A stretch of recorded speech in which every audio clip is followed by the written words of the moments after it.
You are listening to the Dark Fantastic Podcast.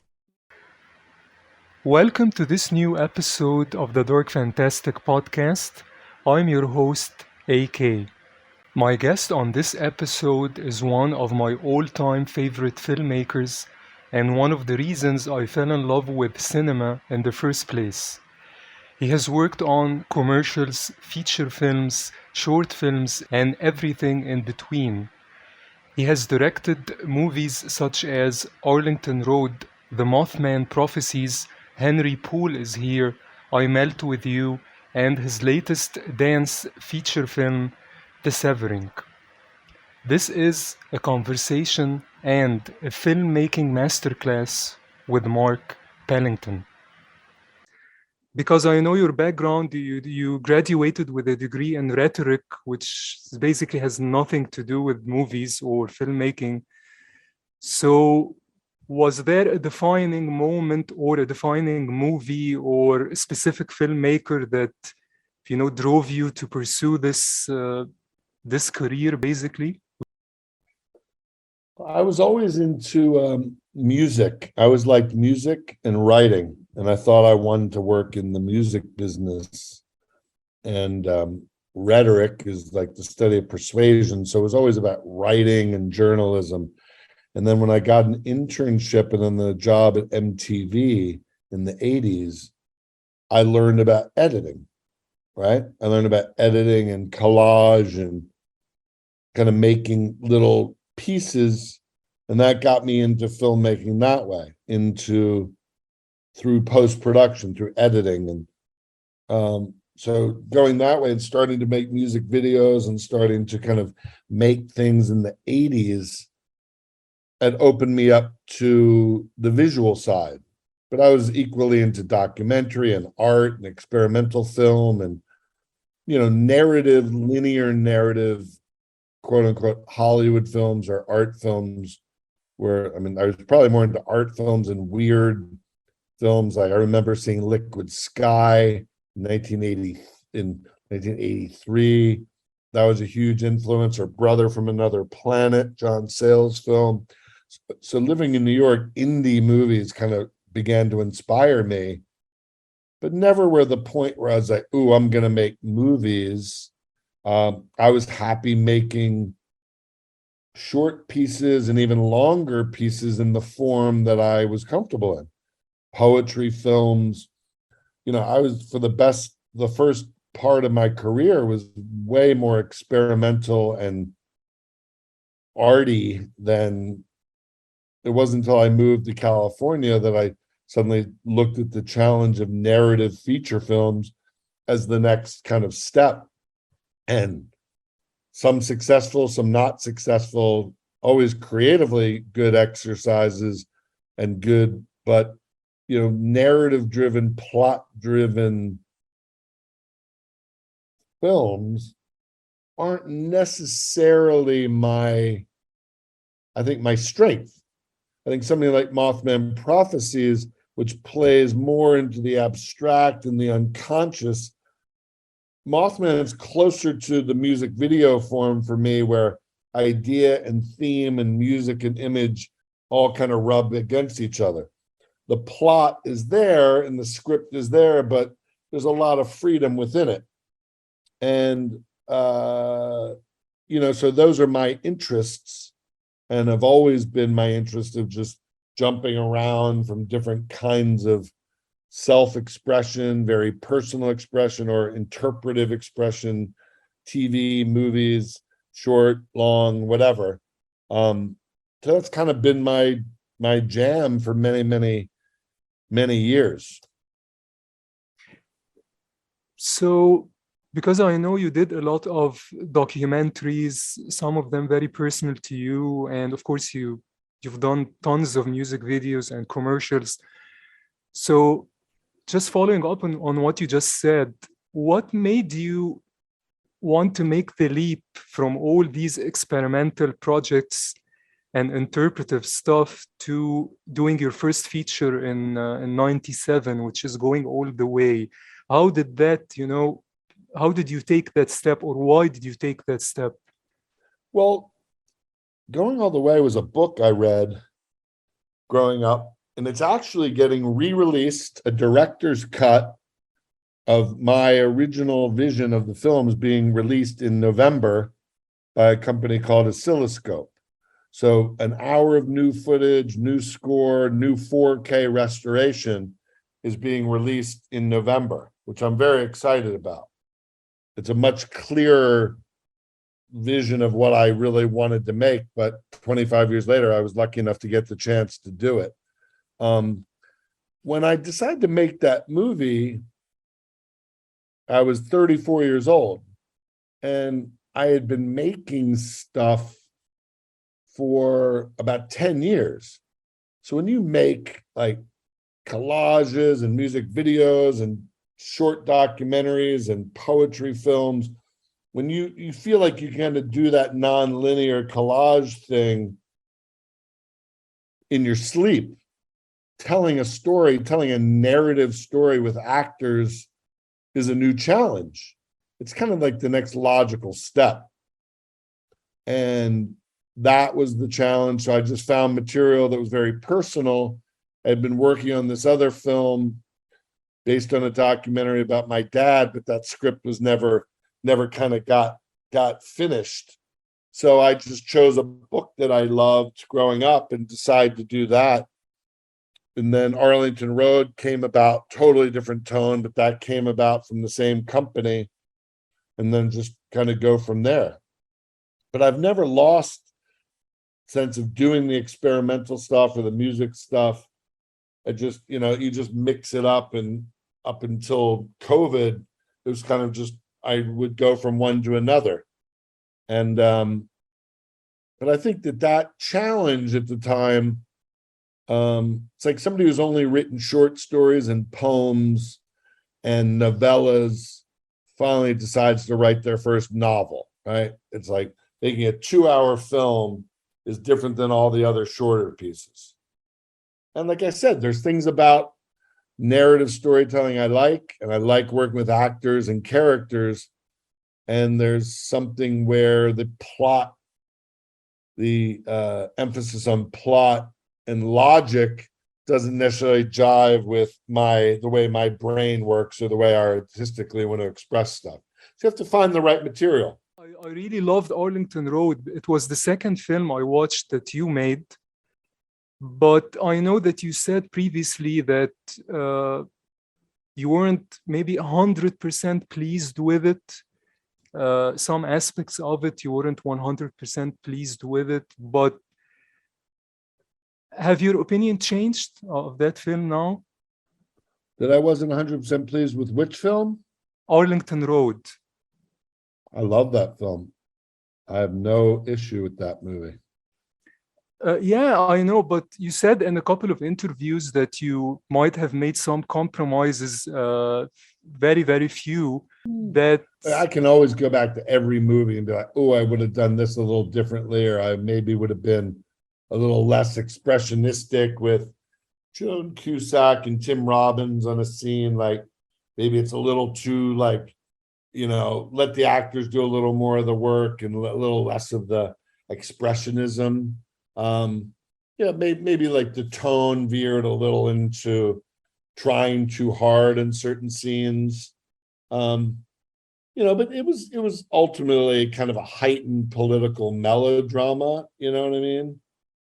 It wasn't like Clear and Present Danger or something like that. It was as influenced by Rosemary's Baby as anything, so it's kind of a domestic terrorism horror film. So probably I could pick apart faults in everything I've made. I love that film actually, and I was gonna talk about how you deal with actors because you talk about that maybe you are not 100%, how your process works or how your artistic vision works, that you might be more comfortable with looser stuff, the interpretive experimental stuff, but the constant in your movies, which is very unique when it comes to filmmakers who come from a commercials, music videos background, that many of them are basically shooters. They just are very interested in the image and the visual style, but maybe the storytelling and the character work and the performances take, a back seat to the visuals. But in your movies, that's not the case. In your movies, because you've worked with some very big names, you've worked with Jeff Bridges, Richard Gere, Shirley MacLaine, but always the performances are key. The performances are always nuanced, which is something that always fascinated me about your work. Well, thanks. Yeah. I think I've never, even my commercials and videos were never just surface kind of pieces. Like the videos always had, even from the beginning, had some sort of point of view or emotional connection. Before Pearl Jam, even like late 80s videos, they were always based on an idea or had some content to them. And so I never, maybe some commercials were just like, I was a shooter on some commercials, but, my career was probably more like Spike Jonze or Fincher, like really like defined, right? Like, a Spike Jonze short and movie by what it is. Fincher, Mark Romanek. Like there's a distinct point of view that comes across. And no offense, Michael Bay he's a great shooter, right? And I've worked with Jerry Bruckheimer. I did a TV show for Jerry Bruckheimer called Cold Case, right? But that was a great script and great. So I've always been interested in truth, actors, performance, character, like just having something look cool for the sake of looking cool. It's useless. Like if it's not serving the function of enhancing the overall, like that's what filmmakers do. There's a difference between a filmmaker and a director. Sometimes a director is just a shooter and the guy who says action and cut, but a filmmaker can produce, can write, can edit, can oversee the whole thing, right? So my early heroes were like Sidney Lumet and Alan Pakula and, filmmakers where there was a point of view and an approach to the story and the content. I wasn't into fantasy or, just image, no matter, just even from the beginning. Even my MTV promos were always like specific and had a point of view or trying to say something about the world, some message, some emotional feeling.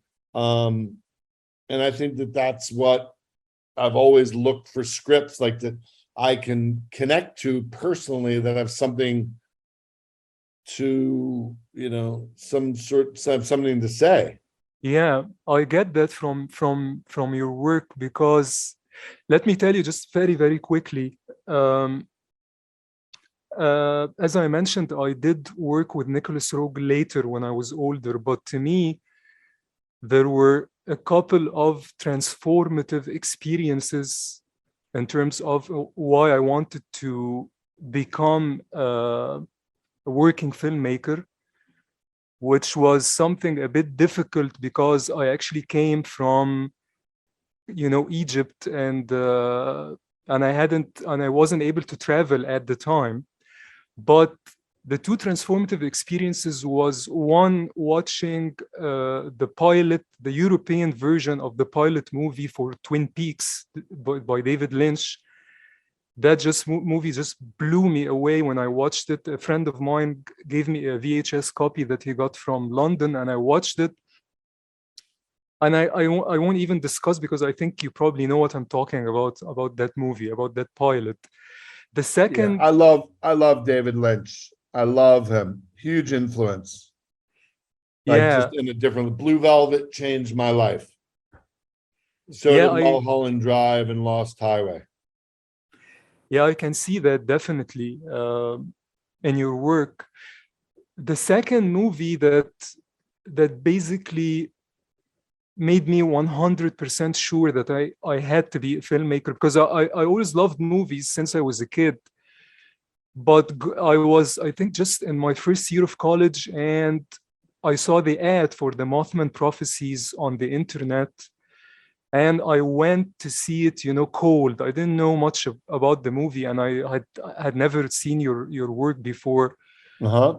And I went into that movie and I watched the Mothman prophecies, and I had never seen anything like it, because it was a blockbuster in terms of that it had big names, and it had, the poster, and it had a studio behind it, and it felt so big on the screen. But I had never seen a movie that used the filmmaking tools that way, the sound, the transitions, my first exposure to flash frames, things like that. And it was it was almost like a religious experience, because just amazing experience. And I loved how subdued the whole thing was, and I loved how agnostic the approach was. And so that's how I got into your work, and that's how, I got into this kind of the idea of you can do a quote unquote blockbuster with Hollywood actors, with a big studio, but it's basically an art film disguised as a Hollywood movie. And I'd never seen that before. You can't do that anymore. Well, you are doing it basically, because I just saw Nostalgia, and I've seen all your movies, and all your movies give me that feel. Big name Well, that's actors. good. Yeah, but Nostalgia was like $1 million movie. I don't think you could do a $40 million movie anymore and be that experimental. Well, obviously, someone like you Not that doesn't anybody's really. giving me $40 million movies anymore. Yeah, very few filmmakers who are doing the work you're doing are getting the money anymore, because now they are all tentpole movies, or movies that are basically very politicized, that are getting the money. But your movies are very personal in many ways, and they always feel like they are studio backed, even when they don't have the money and you have the actors. But I always felt that you are basically cheating, because you give the feeling that this is like a studio movie, but it's basically an art house movie disguised as a big budget studio movie. That's the feeling I got from all your work. So Did you that see I was, Melt With You? of course, I saw that movie, and it was a devastating experience.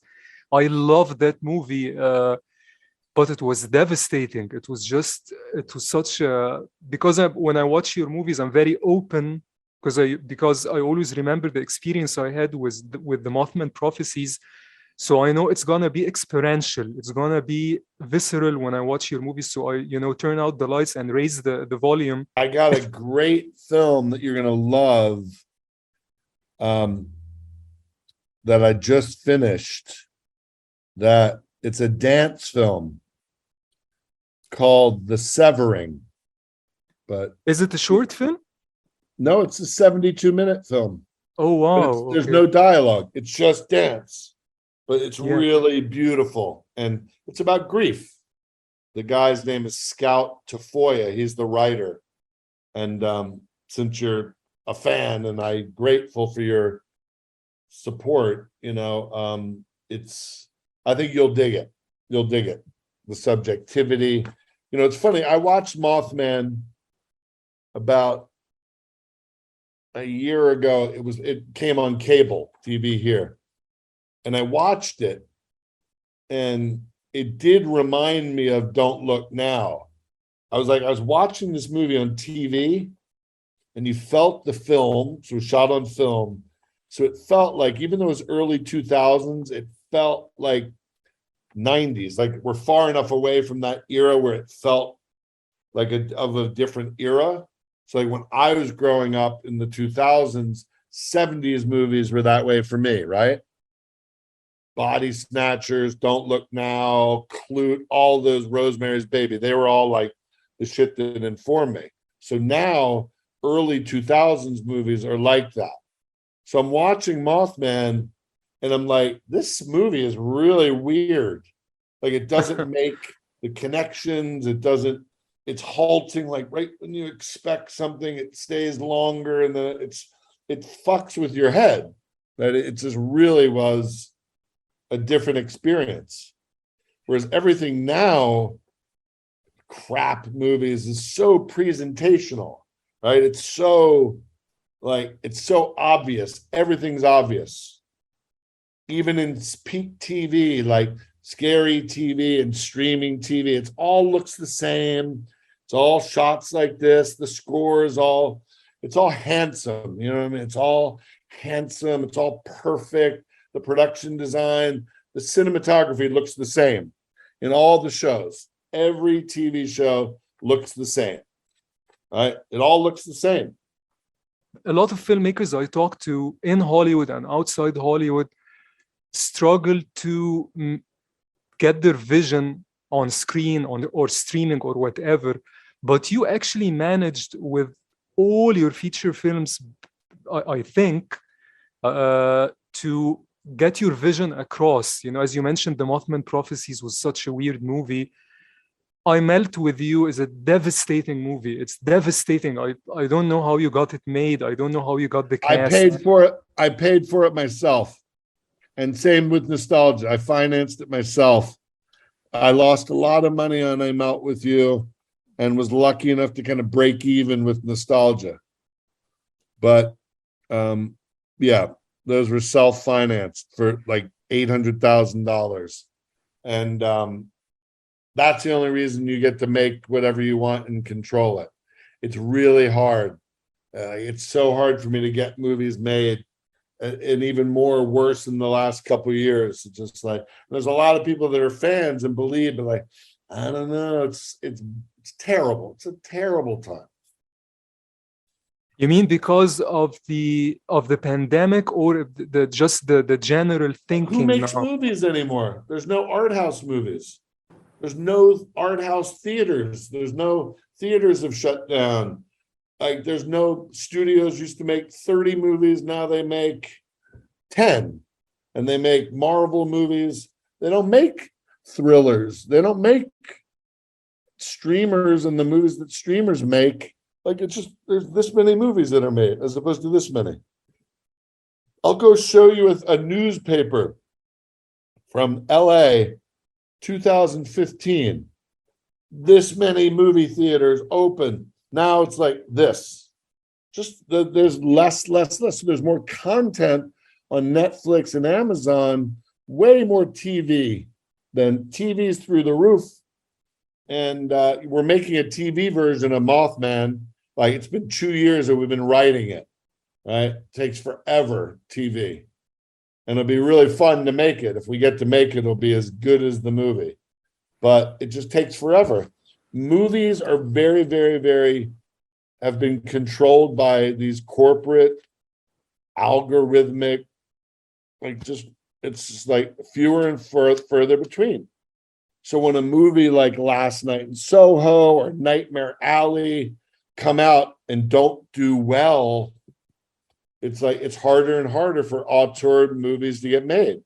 And those are big budget. I'm talking about I could do low budget, 5 million, 10 million. Harder and harder. Why is it taking so long for you mentioned the Mothman Prophecies TV show? Why is it taking 2 years to make? TV takes forever to go through the process of studios and pitching and selling, and it's a nightmare. It's terrible. I hate it. Okay, so I want to ask you quickly, because I'm really interested in that. I touched upon it a few minutes ago, but a theme that's running throughout all your movies is this, as I mentioned, for lack of a better term, this kind of philosophical agnosticism, because with Henry Poole is here with the Mothman prophecies, with all your movies that deal with grief, death, dealing with death. Am I on the right track here with this kind of that you have this kind of questioning, agnostic, philosophically, politically, spiritually viewpoint in all your movies? Because that's a theme that really appeals to me in your movies. Well, I'll just put it this way.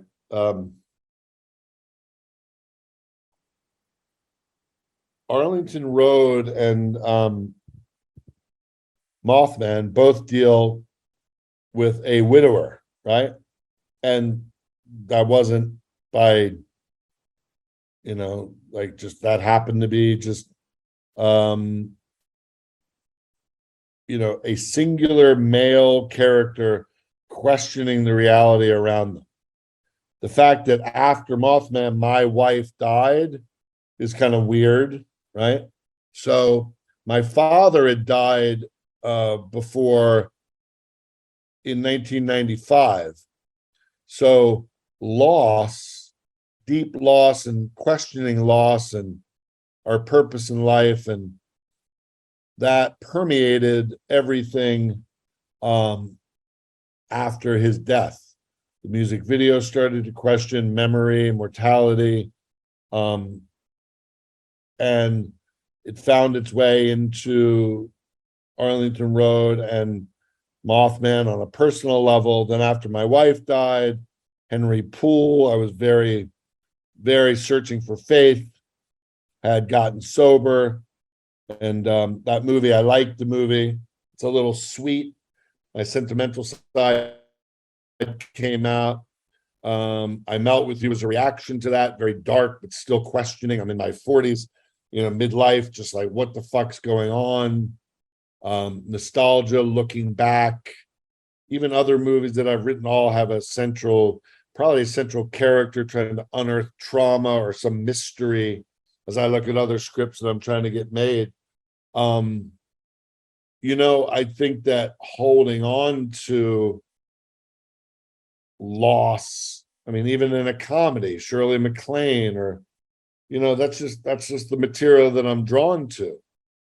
In a couple of those essays that Scout Tafoya wrote that I sent you, he articulates it in a way that I didn't even know for myself. And you're seeing something in a through line of work, even back to the beginning, even back to Pearl Jam's Jeremy and my early MTV stuff, which was about kind of questioning the relationship between the viewer and the material, and they're philosophical, or they were okay to be dark or critical or thought-provoking, or, I've always that's who I've been.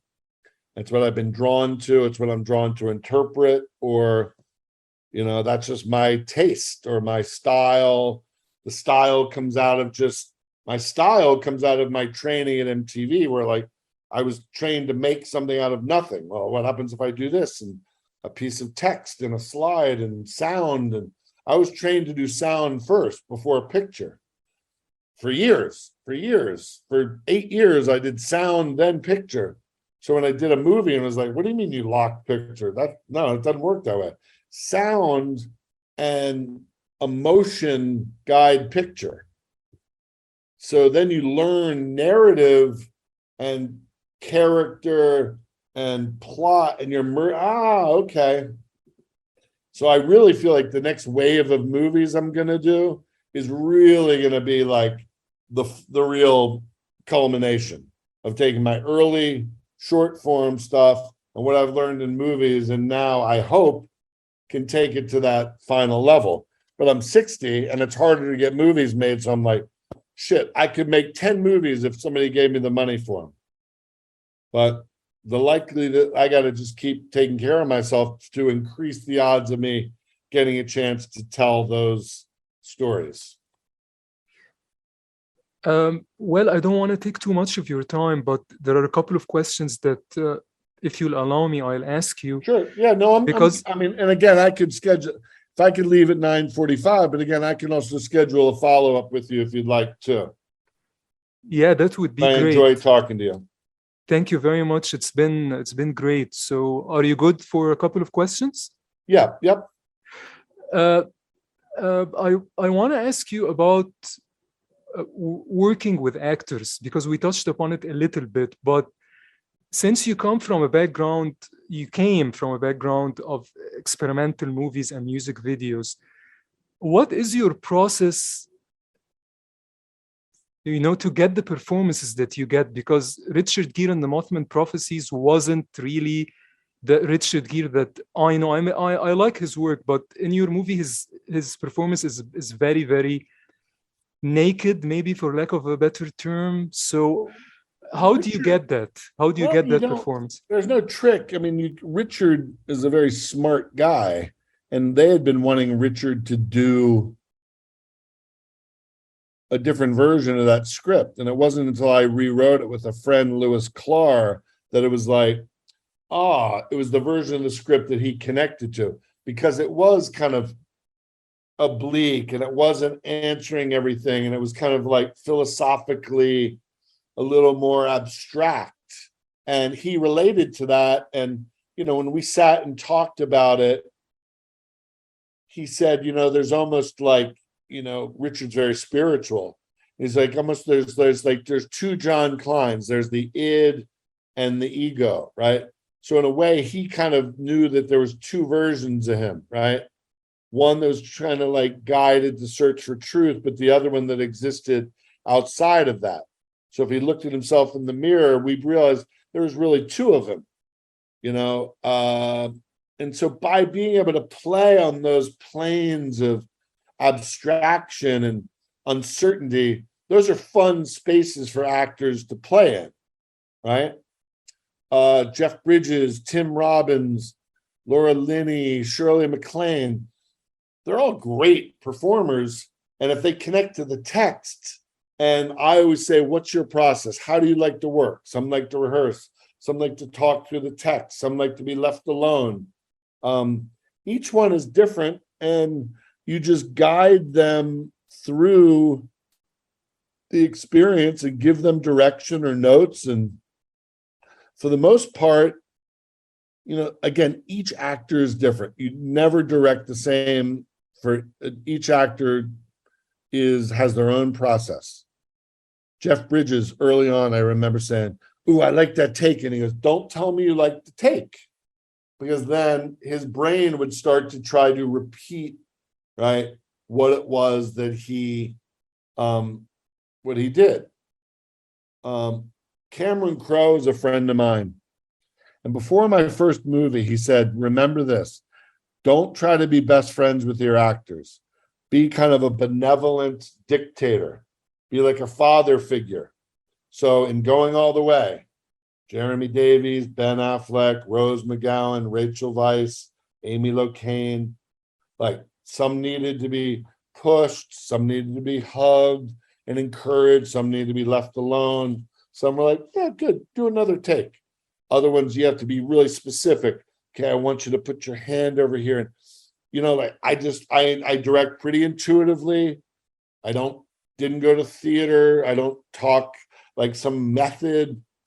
I understand the character, and we talk about it before. We make sure the text feels good. And then if I see something, I might say, "Hey, look, I have an idea for a visual in mind," or "Try this," and I can talk and be very open and personal.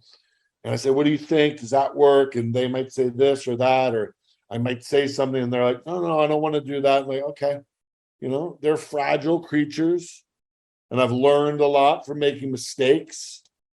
So you have to kind of be fearless. You have to like not try to control them too much, yet you need to make sure that they feel like they're in good hands. And that's really the balance, right? And trying to listen to them. How do you like to be worked with? How do you like to work? And then I just adjust per piece. Yeah. Okay, I want to just ask you about prolific film content, because you are very prolific. You say you are 60 now, but uh,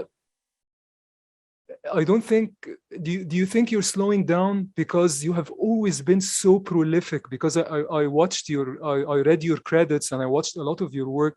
I don't think a lot of people know how much film you've shot, how many things you've done. Yeah, and I don't think people know about, like, well, they'll know a little more when Going All the Way comes out and the dance film comes out. Yeah, there's a lot of stuff that never got seen, and especially since 2015, people only tend to look at like movies. And I don't know. I mean, I don't hire a publicist, like it's all there. It'll all be there to be seen. But it's fine. I can look myself in the mirror and yeah, like you do Star Trek shorts. Like, sure, those got nominated for an Emmy, or I made a movie for Quibi called Survive, but Quibi kind of collapses, so nobody really gets to see it much. There's been a lot made in the last 3 or 4 years that not a lot of people have seen. Is that why you named your company Prolific Film Content? Because you're Yep. so prolific? Just because prolific means you're fruitful and abundant, and like I got more ideas than I know what to do with. So I also want to just keep going and keep putting stuff out. So It's getting there. Like the dance film coming out on Kino Lorber is good. That means it's out in the universe of media, right? Going All the Way will get re-released and seen. Mothman will end up getting made. I don't really make music videos much anymore. But it's fine. I love, there's a company that's going to release it's really great. Now, again, it'll be small. I think my audience is small. There's a small group of fans, but like, I know Guillermo del Toro is a fan of mine, Darren Aronofsky. So there's filmmakers that respect me, which means a lot to me.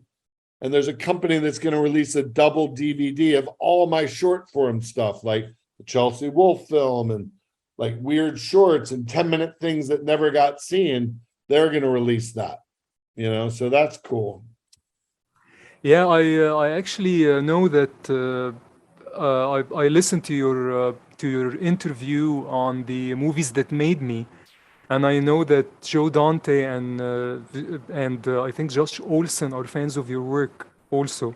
Yeah. So You know what? I'm the filmmaker that never got famous, but I think that other filmmakers kind of respect. And, like my father played professional football, right? And he was never like a big star, but he was always respected within his group. So, that means a lot to me. And I've had freedom, creative freedom, and I feel lucky. I wish it wasn't so hard to get movies made now, but if your taste is your taste, and they're making bad Kevin Hart movies, it's harder for me and Nick Rogue to get shit made. Yeah, and you said you wanted to make at least another 10 movies. So I hope you get... the odds of that happening in the next 20 years are unlikely, but who knows? I can dream. Thank you very much for sharing the Severing with me. Did you like it? Yeah, it was great. It actually reminded me of the same mood. It had the same effect as I Melt with You in some ways. So do you think they are linked somehow and thematically maybe?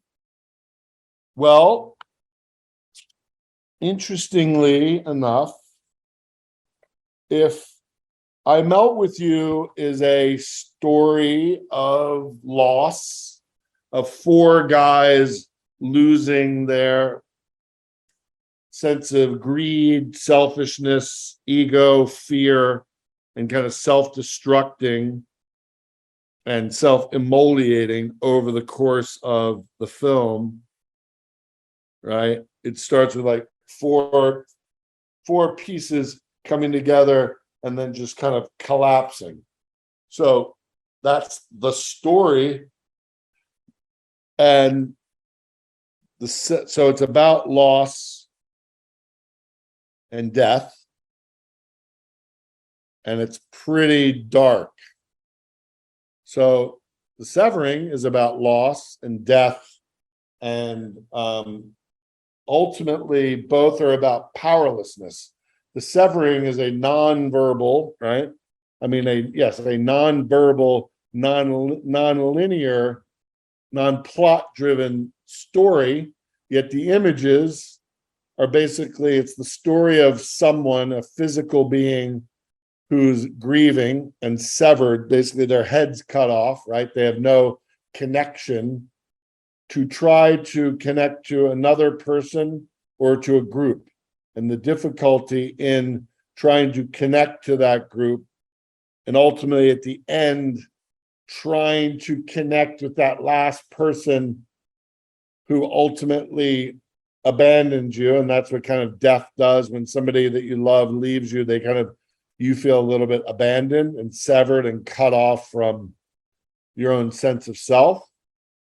So they're both dark, and they're both probably dark in a visual sense.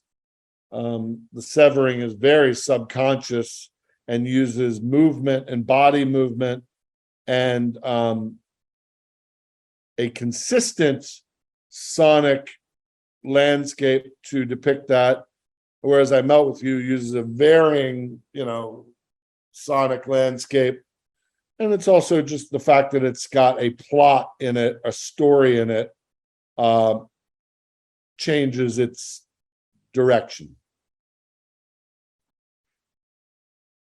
I noticed that in the severing, you use longer takes in slow motion, which since I've watched a lot of your work, I haven't really seen that before. This idea of longer takes, like handheld camera, but these long takes, and the cutting, of course, maybe increases a bit as it goes on. But what attracted you to the idea of going against your style, maybe of cutting and quick movement, but instead using that, yeah. The movie I made in 2018 called Nostalgia was very slow. And I was just, because I was very comfortable with, I love the writing, was very comfortable with sitting on somebody talking. So, each one is different. What I did when I laid out the dances for the severing, and dance is a unique form. It's really easy to chop it up and everything's choreographed and make it all look perfect. But I wanted Courtney, the main dancer, right?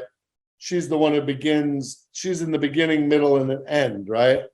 And I wanted her dances to kind of be undiluted, unmanipulated, very little fabrication. I just wanted to respect what dance is, and to so she's cutting herself, right, with her body movements. So one movement to another, to another, to another. She's doing the cuts. I didn't need to compress that. I wanted to honor her dance and show it unfolding and let her performance unfold like a visual monologue. You know what I mean? Yeah. It's very different. There's no plot. Yeah. It's different probably energy. the movie closest to Mothman out of anything I've ever made, right? It's the least talky movie. There's no talking in it. Mothman Prophecies was probably had the least amount of dialogue and the least amount of story, right? It was a series of events that kind of unfolded. Yeah, there was a story, but it was very elliptical, right? It was kind of is very episodic, and The Severing is a series of episodes unfolding. I just, you know what? I just get tired of plot. So I wanted to make something where the plot was in my mind and in the dancers' gestures, and and that people could feel it. Seeing it on a small screen versus a big screen. We're screening it on Saturday at a festival here, so I'm really excited because just for people to see it on a big screen. And I want to know what making something like The Severing, which is a feature-length experimental movie, what does making a film like that give back to you in terms of energy or in terms of ideas going forward? It gives me more and more hope. The fact that it's going to be seen out in the world, and Kino Lorber is going to put it on their Kino Lorber site, like a legitimate distributor is going to have it in their world for a movie that we made for $6,000, is a testimony to, yes, it's very esoteric. It's not for everybody. It's a very small niche audience, but you just have to keep making them just because it's so hard to get other kinds of movies made. It just keeps telling me to keep making low budget personal work for my soul. And whether it's dance or I was going to make this musical thing a couple months ago. There was an artist, a musical artist, and I was like just inspired by their music. And I wanted to make a feature.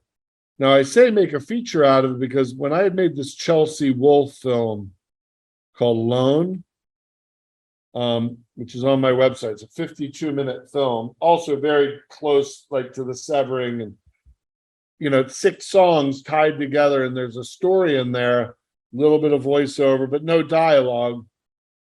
And it's my favorite form, but at 50 minutes, it's on iTunes and she sold it on her tour, but at 50 minutes is in no man's land. You know what I mean? Like, make it a feature. At least in a feature, you get to send it to festivals, but like a 50-minute film is useless. I made a film that I could send you, a half-hour film with Alfie Allen from Game of Thrones and Peter Bogdanovich, called Nightwalkers. Very abstract, but 30-minute film, like, you can't do anything with it. You know what I mean? Like, what do you do with a 30-minute film? Yeah, you mentioned that I think a lot of your short form work is coming out on Blu-ray, right? Yeah, this company, this guy at Decalogue wants to put a bunch of stuff onto a Blu-ray. The Chelsea Wolfe thing is 50 minutes. I don't think, and I don't own that, but the other ones I do. But that'd be worth you watching, the Lone. I think you'd like that. Yeah, you sent me the link and I'll definitely watch it. You'll like it. It's a cousin to The Severing and Mothman, and it's like a big Jodorowsky movie, really. Yeah. Let me get back to I Melt With You, because I know that just before I say anything, I love that movie. I mentioned that to you before.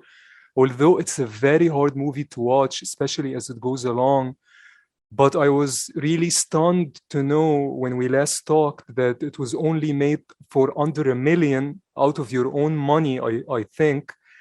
And Well, not all of it. Some of it was my own, and a guy named Aaron Gilbert, who runs a huge company now called Braun Studios. It was his first financing effort. And, but yeah, it was pretty much, let's go. And just, I paid for a bunch of it. He paid for most of it. I lost a lot of money on it, but I love it. How did you get that amazing cast to commit to it, because basically with the budget you mentioned, you couldn't pay them basically. So the cast is amazing, and most of them give performances of a color that they never really revealed before, especially someone like Rob Lowe, for example.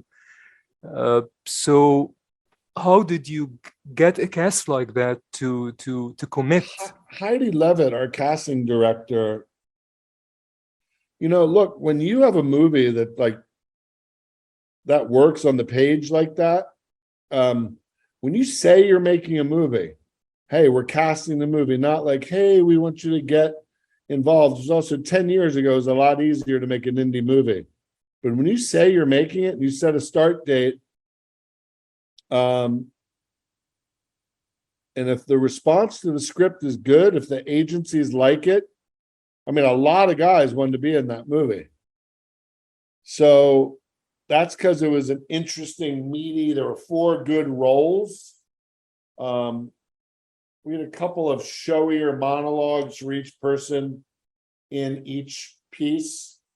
But it was like, there's a lot, and they related to it. These actors, they related to what the guys were going through. Tom, Jane, Rob, like they were all had issues with addiction, alcohol, drugs, illustrious pasts, mistakes, sense of self-worth. They all connected to it personally.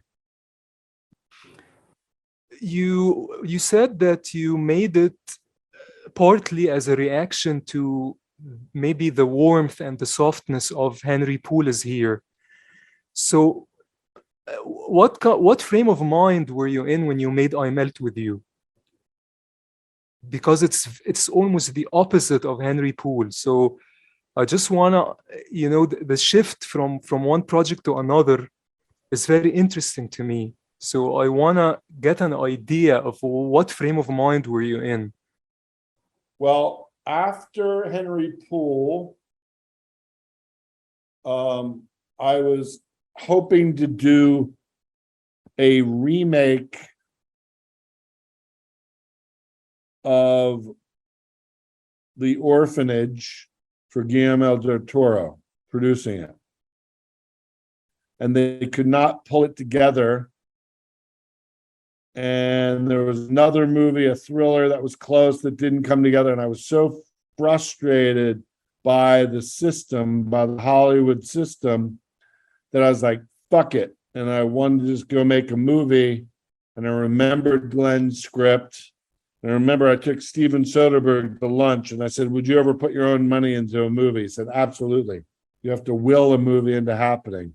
So I had this script and I got Neil LaBute, read it and helped me, introduce me to Heidi Levitt, the casting director. And I think she introduced me to Tom Jane, and I met Tom and he wanted to do it. And then we sent it to casting directors, and Guy Pearce was wanted to be in it, and Adam Scott and Dane Cook and Piven and all these people. I met all these people. And then Guy Pearce dropped out and Rob really wanted to do it. And so I got, within a week, I had Piven and Jane and Rob Lowe. And I knew Carla Gugino through some friends, and I asked her to do it. Sasha Gray, I met through Soderbergh, said she'd be cool to be in it. And it came together really quickly. How long did it take you? I was just frustrated. I was like, fuck it, I got to go make a movie. I'm going to have to pay for it, myself. And then my producer, Rob Cowan, helped find some of the money. How long did it take you to shoot it? And did you rehearse with the cast beforehand? Nope, no rehearsal. Maybe we read through. We had one reading, maybe. Just read the whole thing through. We shot it in 18 days, 15 up in Big Sur, 3 days in LA. That's amazing.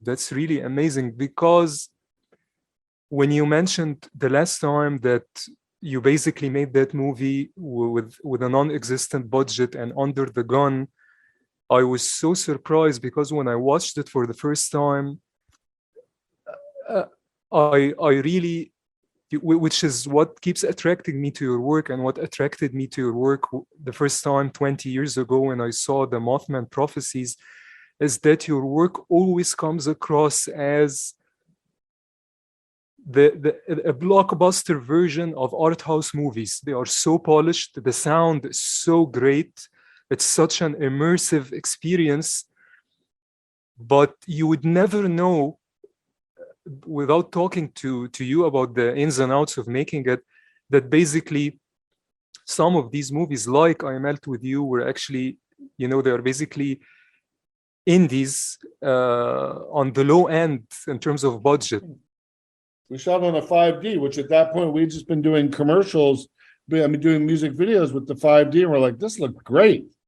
You don't need trucks, you don't need any of this shit. We had 4 5Ds with film lenses on them, which they were able to figure out how to get a cinema lens on the camera, which is just a data capture, right?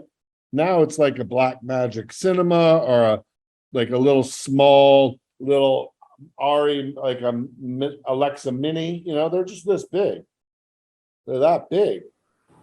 Yeah. So that was just like great. We had no trucks. We had one van with everything in it. Do you still shoot this way? You know, anytime I can. Anytime I can.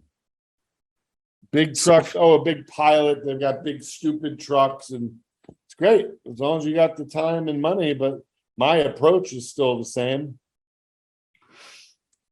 Okay, so you know, you got to do what's right for images, and I often ask that, like, what is production value? Like, you go into a location and it's a big location and you want to light it and you see it with 3 cameras and you're able to rehearse. It's like, it just looks bigger, right? The production value looks bigger.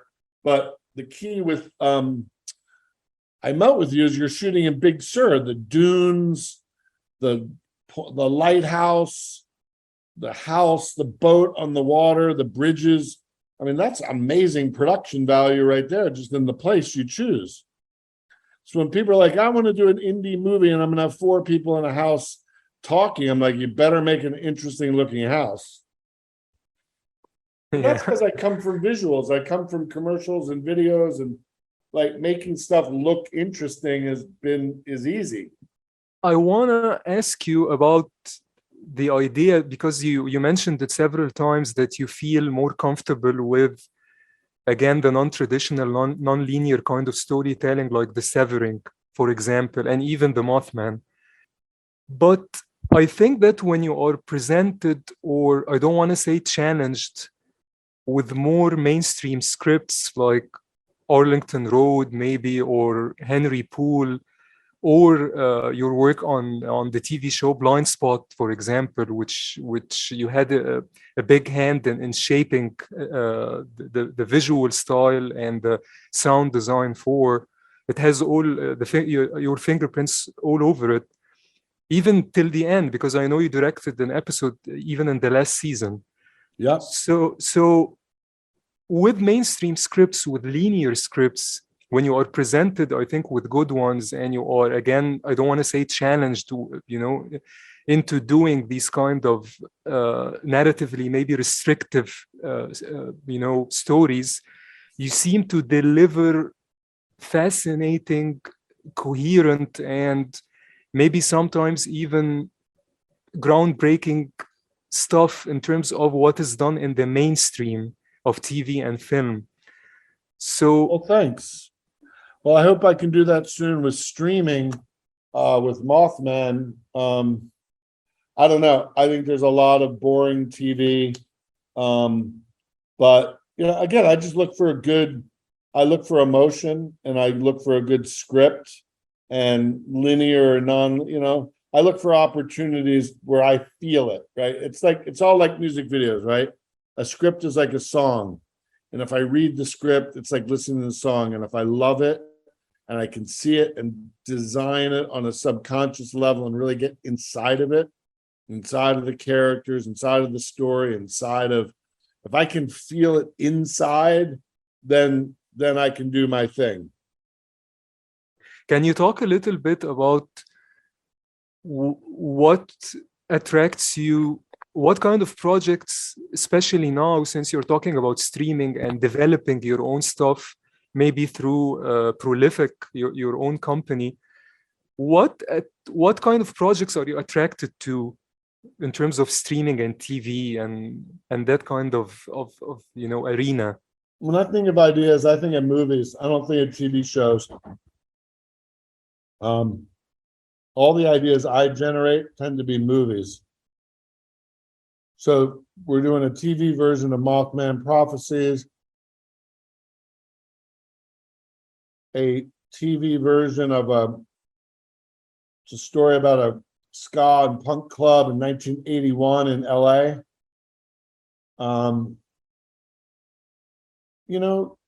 Stories where music or genre is in it.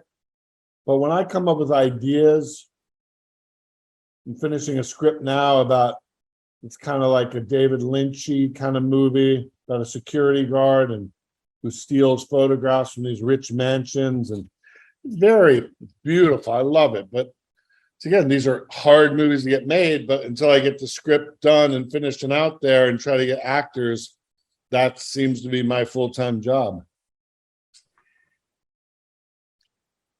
Memory. I like memory and image and loss. And finally, I really want to do a couple of love stories. A couple of things I finished are love stories. Supernatural stuff. So that's what I've been developing and writing. Yeah, I was gonna ask you what kind of books do you like, because I guess two of your films, I think, were based on books. The Mothman Prophecies, of course, it was nonfiction, but I think also Going All the Way was based on a book. So what are you interested in adapting books, and what kind of books do you like?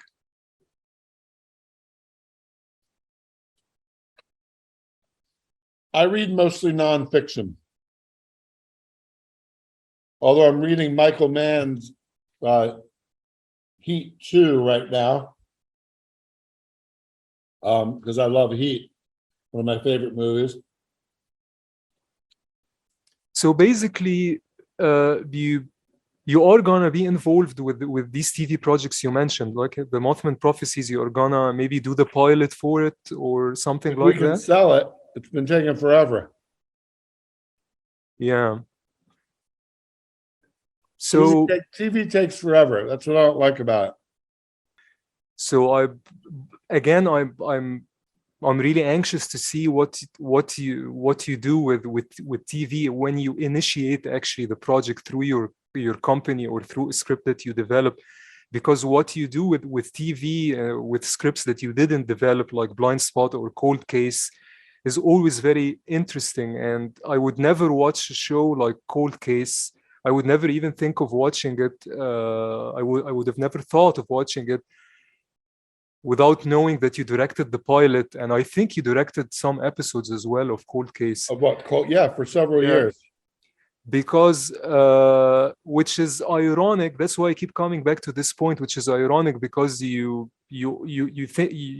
keep saying that you are maybe less comfortable with traditional narrative, but when you do traditional narrative stuff, I think the mixture of the combination of your style and a mainstream script always brings out something in you, in your work. Is that just amazing? I mean, thank you. Cold Case was a long time ago. Cold Case is like, things have changed in the last 5 years, So. In what way, in your opinion? I think streaming has just gotten, I don't know. I just watch it. Like, I think Cold Case we shot on film, right? Everything now is digital. People shoot on the Alexa or the Red. It all feels the same to me. Yeah, but you do the same thing. You do shoot with these cameras and your results are different. So it's not really There the you go. equipment. Yeah, it's not really the equipment. I think it's the point I of think view. it's the approach, basically. Here's the movie. I watched The Northman last week, right, on a plane.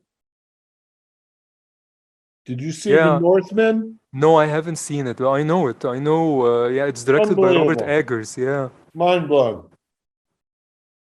I was like, there you go. Like just incredible visual, sonic.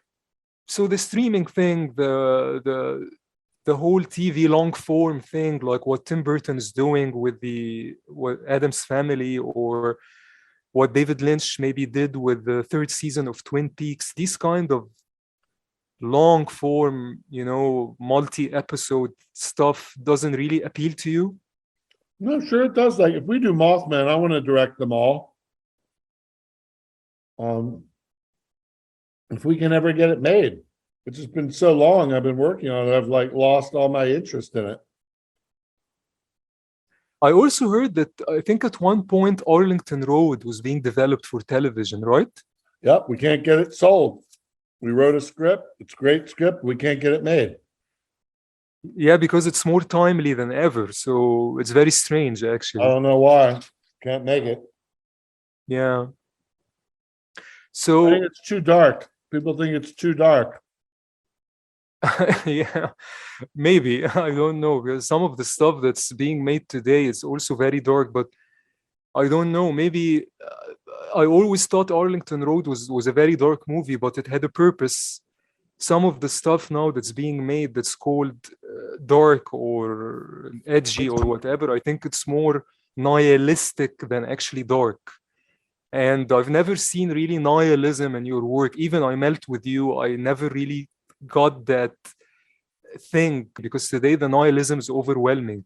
It's off-putting. Yeah. It's just really, really, really unappealing. At least to me, it's very, very unappealing. So what are you working on now? I know you are developing this Lynchian movie about the security guard that you mentioned, or you're developing the Mothman for television. So are you working on something at the moment? Actually, something? Are you shooting something now, or are just developing? There's an anti-war contained thriller called Tactics that I hope to do, and a super black comic noir called Catalina that I'm trying to get made, and a thriller called Lone Wolf with Melissa Barrera attached. Those are the three closest. Thank you very much, Mark. I appreciate it, and hopefully we'll meet someday. Thank you very much. You got it. See you soon.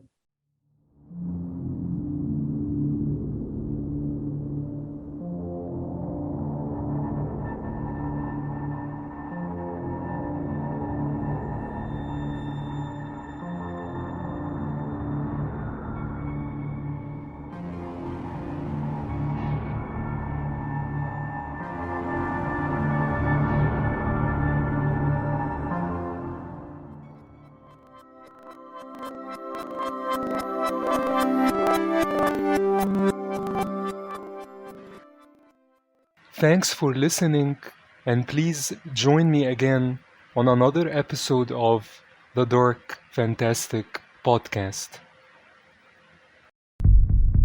Death is a man in black, and he has gone insane, slaughtering the innocent. Only X, an amnesiac who wakes up to find his wife dead beside him, can stop him. Now, X, along with a band of heroes hunting the man in black, have to embark on a terrifying journey through the cursed town of Crofton and into a haunted house filled with secrets to find the only thing that can stop death. From A. Kale, the #1 best-selling author of Bad Dreams. Coffin X, a terrifying novel of dark fantasy and horror. Now available on Amazon.